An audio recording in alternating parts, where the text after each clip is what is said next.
칼럼 호남을 대표할 정치인 누구인가? 다시 이낙연을 찾는다.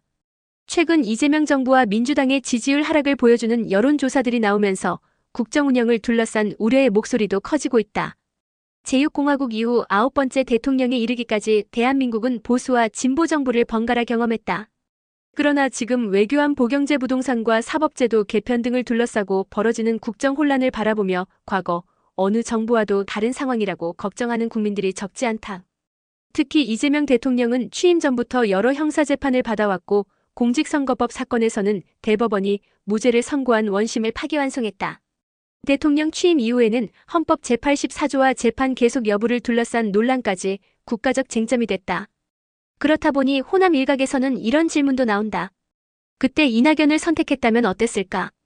필자는 이제 호남이 이 질문을 진지하게 생각해볼 때가 됐다고 본다.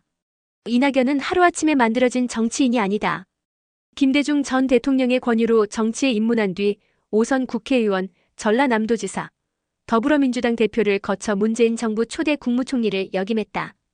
특히 2017년 5월부터 2020년 1월까지 약 2년 7개월 동안 국무총리를 맡아 당시 제6공화국 최장수 국무총리라는 기록도 세웠다. 국회의원으로 입법을 경험했고 전남도지사로 지방행정을 경험했으며 국무총리로 중앙정부의 국정운영까지 경험했다. 이 정도의 정치행정 경력을 두루 갖춘 호남 출신 정치인을 지금 당장 찾으라고 한다면 과연 몇 명이나 떠오르는가? 그런 이낙연이 2021년 민주당 대통령 후보 경선에서 이재명과 맞붙었다. 당시 이낙연은 이재명의 도덕성과 대장동 의혹, 본선 경쟁력 등을 문제 삼으며 치열하게 경쟁했다. 그러나 결국 민주당 대통령 후보는 이재명으로 결정됐다. 특히 이낙연은 그보다 앞서 2021년 새해 이명박박근혜 두 전직 대통령에 대한 사면을 문재인 대통령에게 건의하겠다는 뜻을 공개적으로 밝혔다. 필자는 당시 이 발언의 핵심을 국민통합과 정치적 화해에서 찾아야 한다고 생각한다. 그러나 결과적으로 이 발언은 민주당 강성 지지층의 거센 반발을 불러왔고 이낙연에게 정치적으로 큰 부담이 됐다. 이른바 수박이라는 공격까지 받으며 그의 정치적 입지는 크게 흔들렸다. 당시의 선택이 옳았는지 그르렀는지는 국민마다 판단이 다를 수 있다. 그러나 한 가지는 생각해봐야 한다. 우리가 정치적 진영 논리에 휩쓸려 호남이 어렵게 키워낸 전국적인 정치적 자산까지 스스로 버린 것은 아니었는가. 지금 호남 정치권을 돌아보자. 많은 국회의원이 있지만 전국적인 인지도와 국정경험, 대권 경쟁력을 동시에 갖춘 정치인이 얼마나 되는가. 초선과 재선 의원들이 성장하고 있지만 당장 대통령 후보로 전국적인 경쟁력을 갖춘 호남 정치인을 찾기는 쉽지 않은 것이 현실이다. 그렇기 때문에 이낙연의 정치적 자산을 다시 평가할 필요가 있다는 것이다. 필자는 이낙연이 모든 것을 잘했다고 주장하는 것이 아니다. 정치적 판단에 실수도 있었고 민주당 탈당과 신당 창당 이후의 정치적 선택에 대해서도 평가가 엇갈린다. 그러나 5선의 의정 경험, 전남도지사의 행정 경험, 국무총리의 국정 경험까지 없었던 일이 되는 것은 아니다. 더구나 민주당 대통령 후보 경선 과정에서 이낙연이 이재명 후보를 상대로 제기했던 여러 문제 가운데 오늘날 다시 정치적 논쟁거리가 된 사안들도 있다. 그렇다면 호남은 이제 감정이 아니라 냉정한 정치적 판단을 해야 한다.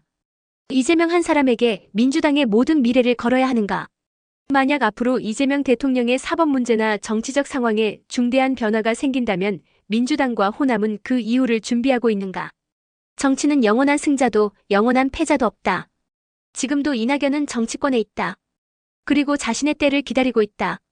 필자는 호남이 이낙연 한 사람에게 모든 것을 걸자는 이야기를 하는 것이 아니다. 오히려 그 반대다. 호남이 다시 전국 정치를 주도하려면 이낙연과 같은 경험 있는 정치적 자산을 활용하면서 동시에 그 뒤를 이을 새로운 정치인들을 키워야 한다. 김대중 대통령 이후 호남은 대한민국 정치에서 수많은 역할을 해왔다. 그런 호남이 특정 정당이나 특정 정치인의 영원한 지지 기반으로만 남아서는 안 된다. 호남의 정치적 자산은 민주당의 것도 특정 계파의 것도 아니다. 호남 주민과 대한민국의 자산이어야 한다. 이낙연을 좋아하느냐 싫어하느냐의 문제가 아니다. 그가 쌓아온 정치행정 경험과 전국적인 인지도를 호남이 어떻게 활용할 것인가의 문제다.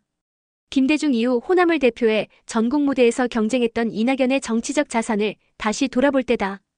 그리고 이낙연을 넘어 더 많은 호남의 정치인을 키워내야 한다.